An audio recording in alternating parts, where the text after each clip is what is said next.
தந்தை வீட்டுக்காக உழைச்சி கொடுத்து பணம் கொடுக்குறார். அதை என்னென்னலாம் செலவு பண்ணணும்னு பட்ஜெட் போட்டு செலவாக்குறது தாய். அதே மாதிரி தான் சூரியனோட பிரகாசங்கிறது ஒன்று தான். 7 நிறங்களை தன்னுள்ள அடக்கி அழகாக வச்சுக்கிட்டு இருக்கிற ஒரு சூரியன். அந்த கதிர்களை வாங்கி சந்திரனும் பூமியும் 2 தாய் நமக்கு. சந்திரன் அதை ஒளியை வாங்கி பத்திரமா வச்சுக்கிட்டு ராத்திரி நேரத்தில் ஒளியை கொடுக்குறா. பூமிங்கிறவள் அந்த அந்த குளிர்மையில், அந்த சந்திரனோட குளிரில்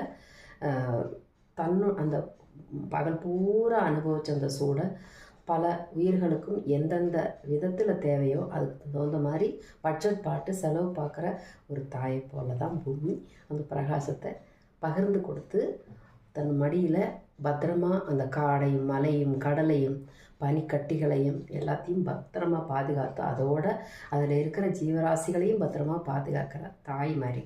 அதனால தான் பூமி பொறுமை உள்ளவள் தாய் அப்படின்னு சொல்கிறது.